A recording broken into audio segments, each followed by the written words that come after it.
వాళ్ళ ధ్యాసల్లో వాళ్ళు ఉంటే ఈయన ఎవరికి తెలియకుండా వెళ్ళొచ్చు. కీచకుడు బయలుదేరాడు. నర్తనసారుడు భీమయ్య, ద్రౌపదమ్మ వారు ఉన్నారు. వెళ్ళడమే మాలిని అన్నాడు. భీమయ్య అన్నాడు. ఆహా, ఓహో, ఎంత ప్రేమ, ఎంత ప్రేమ, ఎంత ప్రేమ మాలిని.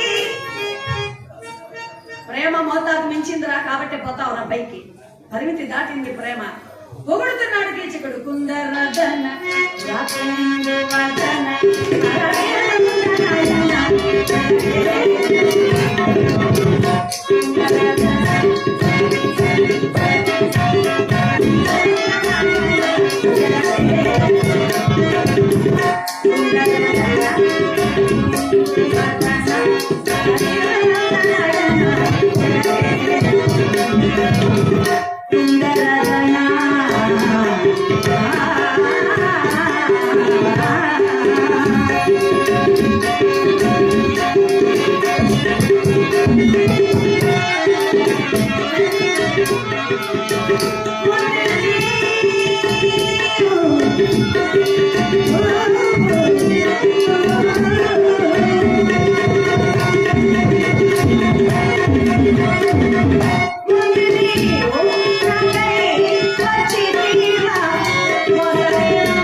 కీచకుడు.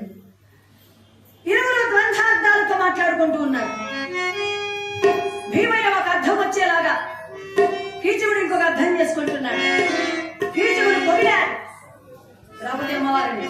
మాలిని ఏమిని అందమన్నాడు.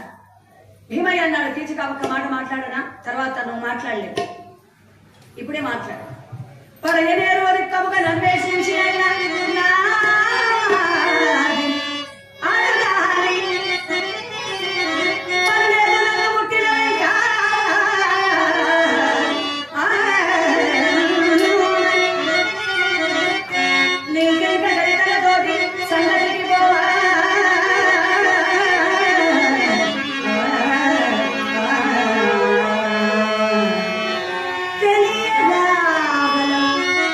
తెలియగా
నన్ను తాకిన వెంటనే, నన్ను తాకితే ఇంకా వేరే ఆడదాంతో నీకు పనిలే, ఇంకా వేరే ఆడదాన్ని ఇంకా నేను చూడనివ్వను, చూడనివ్వను అంటే చంపేస్తాను రథవా అని నేను ఉద్దేశం. కీచకుడు అన్నాడు, నిన్ను చూసిన కళ్ళతో ఇంకా వేరే ఆడదాన్ని నేను చూడలేను మాలిని, మా ఇంట్లో ఉండే ఆడవాళ్ళందరినీ వాళ్ళ పుట్టినింటికి తరిమేస్తాను. నన్న వీలు కానీ క్షమీపుణ్యుడు దీప్తన్నాడు, నన్న చెట్టు లాగితే మా అన్న వద్దన్నాడు, కాబట్టి ఈరోజు చంపేస్తా అన్నాడు. తగిన జోడు నాకు నాటి దొరికిందన్నాడు భీమయ్య. యుద్ధానికి తగిన జోడి అనేది ఆయన ఉద్దేశం. మన ఇద్దరికి భలే జోడి అన్నాడు కీచకుడు. ఇలా ద్వంద్వార్థాలతో మాట్లాడుకుంటూ దగ్గరగా వచ్చినటువంటి కీచకుడిని వెంటుకలు పట్టుకొని లాగి భీమసేనుల వారు వీపున వేశాడు ఒక దెబ్బ.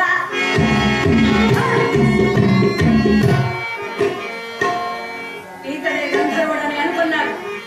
ఇరువురి మధ్య యుద్ధం ప్రారంభమైంది. అజ్ఞాతవాసము చెడిపోతుందేమో అన్న భయము చేత భీమసేనుల వారు అరవలేదు. ఒక దాసిని ప్రేమించే గంధర్వుడి చేత దెబ్బలు తింటున్నారన్న అపఖ్యాతి వస్తుందని మన కీచకుడు అరవలేదు. ఇరువురు యుద్ధం చేస్తున్నారు.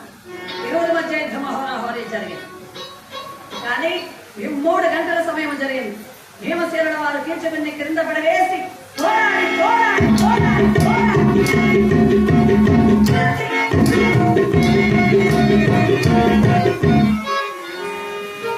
కీచకుడు గుండెలు పగిలి చచ్చాడు.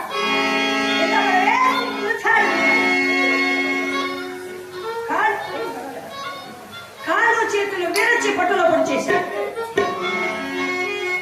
నిద్రకు దెబ్బేశాడు. మాంసపు బుద్ధను చేశాడు. కీచకుడు మరణించాడు.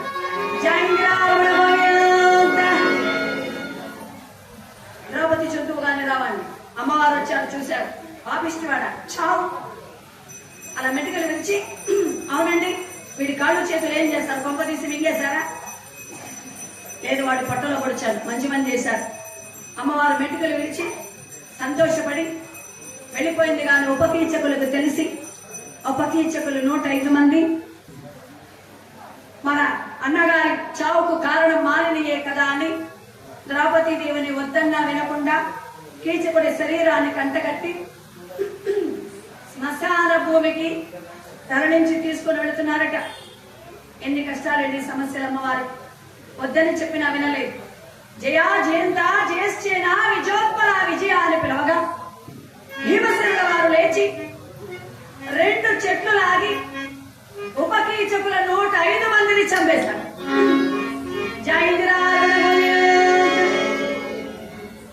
ఒక దుర్మార్గుడు పోయాడు అంటే వెంటనే గోవింద అనాలమ్మ, తప్పనిసరి.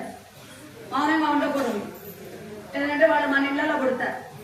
అందుకని జయ రాధికారమణ గోవింద. ఈరోజు ఎంతమంది శ్రద్ధగా వచ్చారు. ఆదివారం వరకు వచ్చేయండి ఇలాగే శ్రద్ధగా. ఇది అందరి వల్ల కాదు, రావాలనుకున్న కుదరదు అందరికీ. అమ్మవారి దయ ఉంటే తప్ప. అందరి విలువ అందరికీ తెలియదు, కొందరి విలువ కొందరికీ తెలుస్తుంది. ఈ మాట ఎందుకు అంటున్నానంటే, అంబరీషుడు, భక్త అంబరీషుడు మహాభక్తుడు. ఆయన నారాయణమూర్తి వచ్చి ఎవరి నాయన వైకుంఠానికి పోదాము రారా నాయన తీసుకుని వెళుతున్నాడు. ఆయన భక్తికి మెచ్చి అంబరీషుడు వైకుంఠానికి వెళుతూ ఉంటే ఒక పంది బురదలో బర్లాడుతోంది. అయ్యో భగవంతుడు ఎందుకు దానికి అంత బురదనిచ్చాడు, ఎంత కంపు, ఎన్ని క్రిములు, ఎంత చెడ్డ వాసన. స్వామి ఆగండి. ఆ పంది అలా అవస్థ పడతా ఉంటే దాన్ని చూసి చూసి నేను మాత్రమే స్వర్గానికి నేను రాలేదు, దాని మీద నాకు జాలేస్తాను, పాపం అది బురదలో బర్లాడుతాను, దాన్ని కూడా తీసుకెళ్దాము స్వామి అన్నాడట జాలిత అంబరీషుడు. భక్త అంబరీష, దానికి అదే పన్నీరు, పంది బురద మెచ్చు పన్నీరు మెచ్చును అన్నారు కదా, దానికి అదే స్వర్గం. అది రాదయ్యా మనం పిలిచిన. ఇట్లా మాటలు వద్దు స్వామి, మాకు మాత్రము వైకుంఠానికి దారి చూపించి దాన్ని మాత్రం బురదలో దోస్తే ఎట్లా? కళ్ళతో చూశాను, నా వల్ల కాదు, నేను దాన్ని కూడా తీసుకొస్తా. అయితే అడుగు వస్తుందేమో అడుగు. ఓ వరాహరాజమా అన్నాడు అంబరీషుడు. ఇది పంది బురదలో ఆనందంగా బొరలాడుతా ఉంది. ఎవరా ఇంత గౌరవంగా నన్ను పిలుస్తా ఉంటారు? ఏ పంది అనకుండా వరాహరాజమా ఇంత గౌరవంగా పిలిచేవాళ్ళు ఎవరబ్బా అని చూసి ఏమన్నదట, నువ్వు ఈ బురదలో బొరలాడుతున్నావు, పాపం నాకు జాలేస్తా ఉంది, నేను స్వర్గానికి వెళుతున్నాను, నారాయణమూర్తి రమ్మన్నాడు వైకుంఠానికి కూడా, నాతో వచ్చి వెళ్ళిపోదామన్నాడట. వైకుంఠమా అంటే ఏమిటి? అంతా దైవజ్ఞానమే.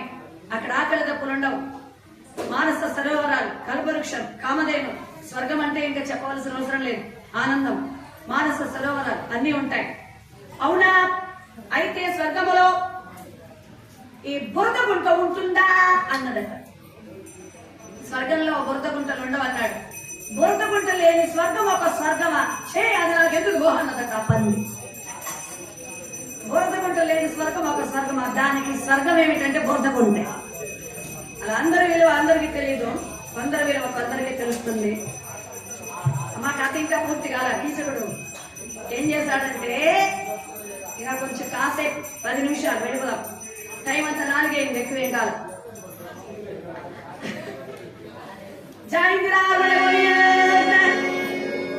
కీచకుడు ద్రౌపదమ్మ వారి జోలికి వెళ్ళాడు, చచ్చాడు. ఉపకీచకులు చచ్చారు. ద్రౌపదమ్మ వారిని విడిపించాడు భీమయ్య. ఈ వార్త అందరికీ తెలిసిపోయింది. విరాట మహారాజు గారు భయపడిపోయాడు. అమ్మా, ఇంకా ఎన్ని రోజులు ఉంటావమ్మా? మా ఊర్లో గంధర్వులు చంపేస్తారట, నిన్ను చూసిన మగోడంతా బతకడంట. ఇంకా ఎన్ని రోజులు ఉంటావంటే, ఆదివారం వరకు ఉంటాం. ఇప్పుడు మీరు బొమ్మన్నా మేము బాబు, తర్వాత మీరు ఉండమని చెప్పినా మేము ఆగం. కాబట్టి ఆదివారం వరకు ఇక్కడే ఉంటాం. సరే తల్లి, ఎవరే కానీ ఆవిడ జోలికి పోవద్దన్నాడు విరాటరాజు గారు. ఇది దుర్యోధనుడికి తెలిసింది. దుర్యోధనుడు ముఖ్యమైనటువంటి విషయం ఇది. మహాభారతం ప్రారంభమై ఇప్పటికి 8 రోజులు. కాబట్టి ఇంకా చాలా మంది గ్రామ పంపకాలు, ప్రతి సంవత్సరం ఇచ్చే దాతలు, మరి ఈ సంవత్సరం కూడా నిత్య చందాల దాతలు, ప్రతి సంవత్సరం ఇచ్చేటువంటి గ్రామ పంపకాలు ఇచ్చే దాతలు, గుడికి ఇవ్వవలసినటువంటి వాళ్ళు, మనకున్నది ఆదివారం వరకే మహాభారతం ఇక్కడ. కాబట్టి తొందరపడి అందరూ ఇవ్వవలసిందిగా, దయచేసి అందరూ గ్రామ పంపకాలు గుడికి చేర్చవలసిందిగా ధర్మకర్తలు, కార్యకర్తలు, కార్యనిర్వాహకులు, పెద్దలు అందరూ కోరుకుంటున్నారు. అభ్యర్థనగా అందరికీ తెలియజేస్తున్నారు.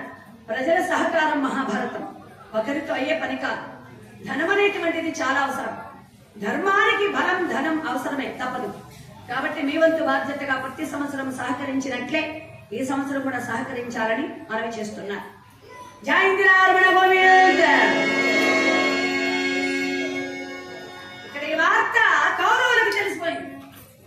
దుర్యోధనుడు ఎంతో మందిని పంపిస్తున్నాడు ప్రతిరోజు పాండవుల జాడ తెలుసుకొని రమ్మని. కొన్ని కథలు ఎంత తొందరగా ముగించాలనుకున్నా ముగించలేము, కొన్ని అయితే లాగేయచ్చు.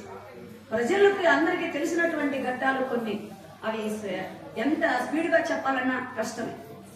దుర్యోధనుడు అత్యవసరమైన సభను ఏర్పాటు చేశాడు. వేదుల వారు కీచకుడి మరణ వార్తను తెలియజేశారు. అనుమానం వచ్చింది. జరాసంధ, హిడింబ, కీచక, భీమ, దుర్యోధనుడు సమాన బలవంతులు. ఎవరి చేతిలో ముందు చస్తే తక్కిన వారు వారి చేతిలోనే చావాలి. ఇదివరకే జరాసంధుడు చచ్చాడు, హిడింబాసురుడు చచ్చాడు. కీచకుడు కూడా భీమసేనుడు చేతిలోనే చావాలి. భీముడు కాకుండా కీచకుడిని చంపినోడు ఎవరు? తాత, పాండవుల కోసమని నేను వెతకని ప్రదేశాలు లేవు, పాండవులు లేరని అంటున్నారు, మీ అభిప్రాయం ఏంటో చెప్పండి అన్నాడు. తాతగారికి అర్థమైంది, కీచకుడు చచ్చాడనేసరికి అర్థమైపోయింది. ఓహో, అయితే మనోళ్ళు అక్కడ ఉన్నారా, సరే అనుకున్నాడు. నాకేం తెలుసు ఆయన అన్నాడు. పైకి మాత్రం చెప్తారా తాత? ప్రియాత్యప్రియమైన పాండవులు కదా, విరాట్ నగరంలో ఉన్నారు, పోరా అంటాడా తాత? నాకేం తెలుసు ఆయన, నేనేమన్నా ఇల్లు దాటి బయట వెళ్ళానా? నాకు తెలియదు, నాకేం తెలుసు. తాతగారికి తెలిసే ఉంటుంది. దుశ్శాసన కానీ అన్నాడు, సైగ చేశాడు. దుశ్శాసనుడు లేచి అన్నాడు, అన్నా, పాండవులు ఇంకా బ్రతికి ఉండరు, ఎప్పుడో చనిపోయి ఉంటారు. పాండవులు లేదు, వాళ్ళ సంగతి వదిలే. కావాలని తాతగారు వినాలని కోపం వచ్చేసింది తాతగారికి. లేచాడు. దుశ్శాసన, ప్రియాతి ప్రేమైన మనవాళ్ళు పాండవులు చచ్చారనే మాట భరించలేక లేచాడు. పాండవులంటే ఏమనుకుంటున్నావు? పాండవులంటే నీ ఇంటి గోడకున్న మట్టి అనుకున్నావా? నీ ఇంటి స్తంభాలకున్న బొమ్మలు అనుకున్నావా? పాండవులు బ్రతికే ఉన్నారు, పాండవులు ఉన్నారు, అర్థమైందా? తాత, పాండవులు అంటే మాకు కనపడరా? ఒరే, కళ్ళతో చూస్తే కనపడరు, మనసు పెట్టి వెతకాలి. అన్ని రాజ్యాలలో సుభిక్షంగా ఉన్న రాజ్యమే విరాట నగరం. అయితే పాండవులు విరాట నగరంలోనే ఉన్నారు, అనుమానమే లేదు. చంపిన వాడి భీమసేనుడు, దాసి ద్రౌపది. ఇంకా చాలా అన్నాడు తాత. సభాష్, ఈ నిజాన్ని మీ నోట రప్పించడానికే మేము అలా రెచ్చగొట్టాం. ఊరికి అన్నం, పాండవులు లేరని ఊరికి అలా అన్నాం. చూసావా మా తెలివి, చూసావా అన్నాడు దుశ్శాసనుడు. ఒరే, అజ్ఞాతవాస కాలం తీరిపోయే సమయం వచ్చింది కాబట్టే నేను చెప్పా, లేదంటే నేను కూడా చెప్పా. ఈ దాసిగారి, ఈ తాతగారి దెబ్బలా ఉందన్నాడు ఆయన. నేను కూడా ఊరికే చెప్పాను రా, అజ్ఞాతవాసం తీరిపోయే సమయం వచ్చింది అన్నాడు. తాత, ఆదివారం వరకు ఉంది, ఇంకా ఈ లోపల కనిపెడతాం. మీ తరం కాదు, మీ అబ్బ తరం కూడా కాదు. వెళ్ళి ప్రయత్నం చేయండి, చూద్దాం. అయితే ఇప్పుడే వెళ్తాం. వెళ్ళండి. తెలివైనోళ్ళు మీరే అనుకుంటే ఎలాగా? తెలివైనోళ్ళు మీరు కాదు, వాళ్ళు. సుశర్మ 10,000 మంది సైనికుల వెంట తీసుకుని వెళ్ళి పాండవుల వెంట బయటపడతారు, లేదా గోవులైనా మిగిలిపోతాయి. సుశర్మ బయలుదేరి వచ్చి దక్షిణ మార్గాల్లో ఉన్న గోవనాన్ని మరణించారు.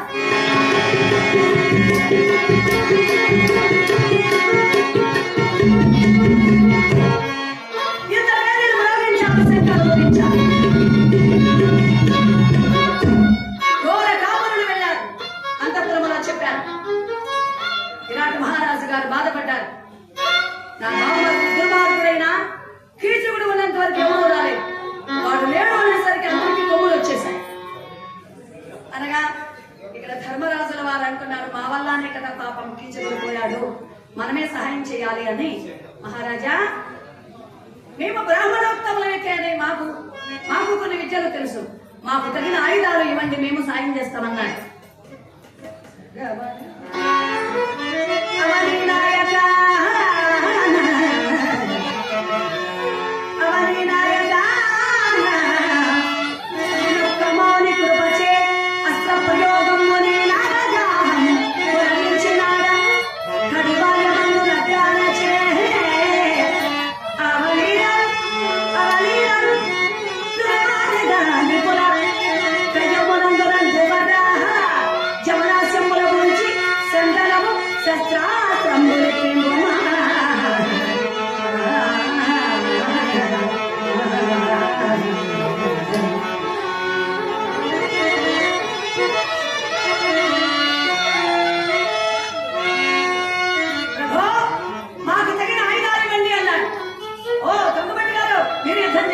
సంతోషం.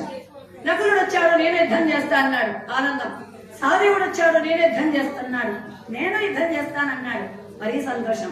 భీమయ్య వచ్చి సైగ చేశాడు. అన్నా నేను వస్తా అన్నాడు. ఒరే, నువ్వు చెట్లు లాగేస్తావురా అన్నాడు. ఆయన సైగ చేశాడు. చెట్లు లేని చోటు చూసి యుద్ధం చేస్తా అన్నాడు ఈయన. అయితే నేను చెప్పేంత వరకు యుద్ధం చేద్దన్నాడు ఆయన. అయితే వచ్చాయన్నాడు. వచ్చేసాడు భీమయ్య. నేను వస్తా ప్రభు. ఓ వదరా, నువ్వుండగా భయం లేదు. అయితే కదిలించండి, రథాలు కదిలించండి.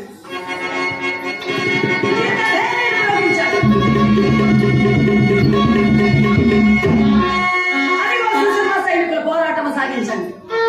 సుశర్మ సైనికులతో పోరాటం.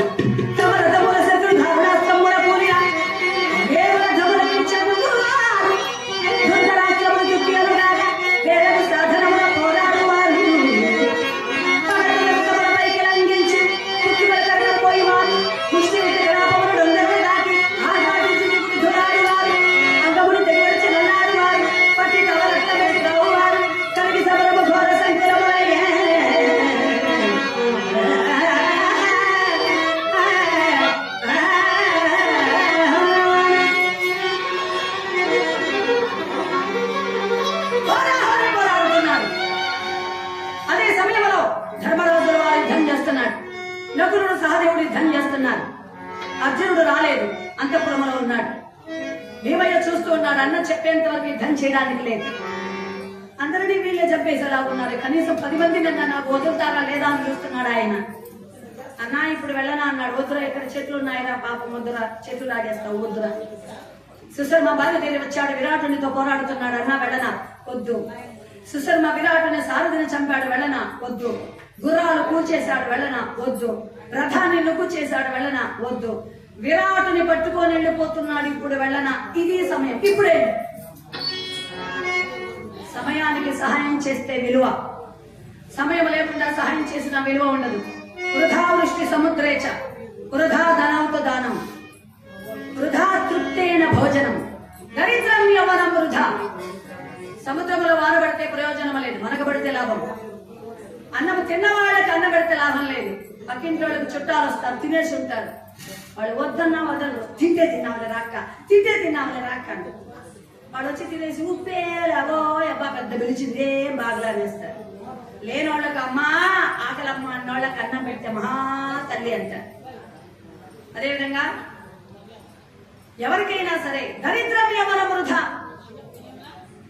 ఒక మంచి అందగాడు, తెలివైన వాడు, మంచోడు, కానీ వాడు దరిద్రుడు, ఎవడు రాడు బిడ్డనివ్వడానికి. వాడు మంచోడు, ఎవరికపంగా ఉంటే లాభం కంటే అలా ఆస్తి ఉండాలి కదా. వెనకాల ఆస్తి ఉంటే వాడికి చెముడున్నా పర్వాలే, మూతి ముక్కు సరిగా లేకపోయినా పర్వాలే, రంగు లేకపోయినా పర్వాలే, ఆస్తి ఉంది వెనకాల ఏముందని చూస్తారు. దరిద్రం యవనం వృధా. అందువల్ల మంచి అమ్మాయి అయినా మంచి అబ్బాయి అయినా ముందు ప్రాధాన్యత ఇది ఉండాలి. కాబట్టి ఇప్పుడు సమయానికి సహాయం చేయాలి. డబ్బులు ఇవ్వాలి అంటే ధనమున్న వాడికి డబ్బులు ఇస్తే అవసరానికి ఇచ్చాడయ్యా, రేపు బ్యాంకుకి వెళ్ళి వాడు మహాన్ కొట్టేస్తా అంటాడు. లేనోడికి ఇస్తే దేవుడయ్యా అంటాడు. అవసరానికి సాయం చేయాలి, తెలిసి సహాయం చేయాలి, లేదంటే సహాయానికి విలువ ఉండదు. ఇప్పుడు సహాయం చేయాలి, వెళ్ళు అన్నాడు. బయలుదేరాడు. భీమా ఇది సమయం, వెళ్ళు. కనుగొనుమా కనుగొనుమా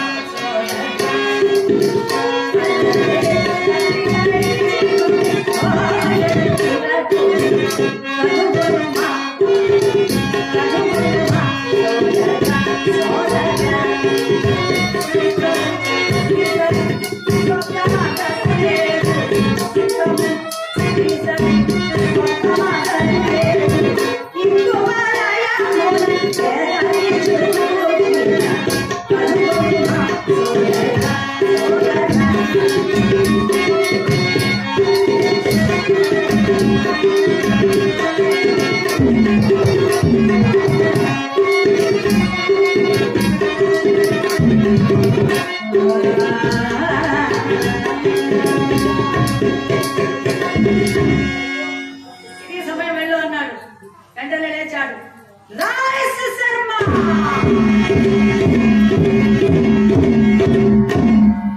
రెండు చెట్లు లాగాడు. కరినాడు చూడండి సుశర్మ సైనికుల అందరూ వారిపోయారు.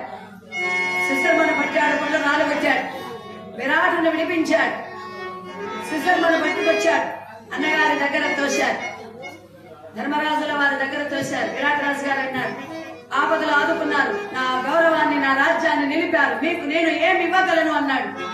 ఇందులో మా గొప్పతనం ఏముంది ప్రభు, మేము నీ వాళ్ళమే కదా, సాయం చేయడం మా బాధ్యత కదా, అంతగా అభిమానం అంటే చేత చిక్కిన వాడిని వదిలేయండి, చంపకండి అన్నారు. వదిలేశారు, సుశర్మను వదిలేశారు ప్రాణాలతో. విజయ పతాకం ఎత్తించారు. ఆ రోజు రాత్రి అక్కడే ఉన్నారు వాళ్ళు. రేపు ఉత్తర ఉపగ్రహణంతో పాటు రేపటి మన కథ రాయబారం కూడా. మనం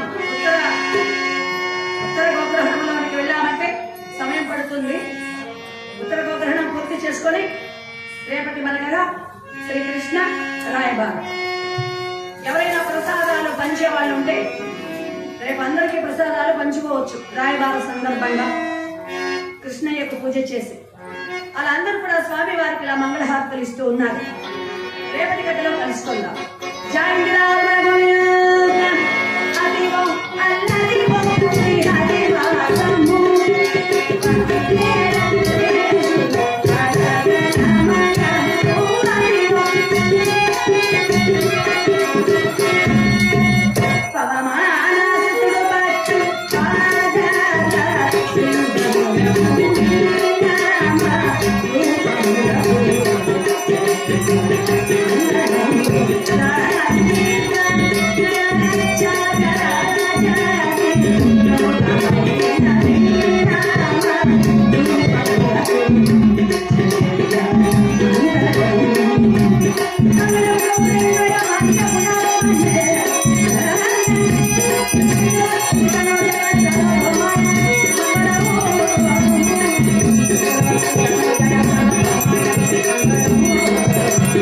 Yeah.